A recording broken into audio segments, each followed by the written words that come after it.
আলাইকুম, সবাই কেমন আছেন? হোপসো সবাই অনেক বেশি ভালো আছেন।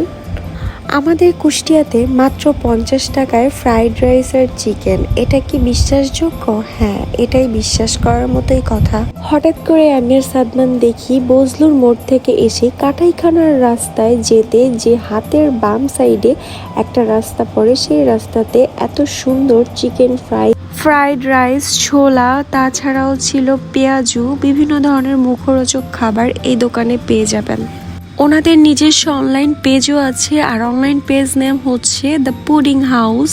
সন্ধ্যা হলেই আমার এই ধরনের খাবারের প্রতি একটা ক্রেভিং চলে আসে, মনে হয় যে ভাজা পোড়া টাইপের কিছু একটা খাই। তো এই জন্যই আসলে মূলত আমরা খুঁজতেছিলাম যে বাইরে যাবো আর ভাজা পোড়া কিছু খাবো। আর যেহেতু এখন সন্ধ্যা, তো এই টাইমে তো ফ্রাইড রাইস আর চিকেন খাওয়ার মতো সময় না, তো সেই জন্য আমি প্রথমে একটু ছোলা খাবো মনে করলাম, কিন্তু আসলে ছোলা একেবারেই ছিল না।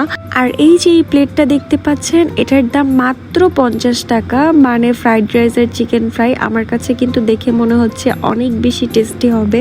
মাত্র 50 টাকায় চিকেন ফ্রাইড রাইস, এটা আমার কাছে আসলে অবিশ্বাস্যই লাগছে, মানে খুবই মনে হচ্ছে যে অদ্ভুত একটা ব্যাপার। বিশেষ করে এই দোকানে দেখলাম যে আপুটা অনেক সুন্দর করে বানিয়ে দিচ্ছিল। আসলে মেয়েরা এখন কেউ বাসায় বসে নেই, সবাই যে যার মতো কাজ করছে। এরপরে আমি গরম গরম বড়া নিয়ে খাওয়া শুরু করে দিলাম। আমার কাছে খুবই টেস্টি লেগেছে, আর যেহেতু সন্ধ্যাবেলা এখন ভারী খাবার খাবো না, আমার কাছে বড়ার টেস্টটাও ভালো লেগেছে। এই বড়াটা অনেক বেশি ক্রিস্পি ছিল, ঝাল ছিল, খেতে আমার ভালোই মজা লেগেছিল।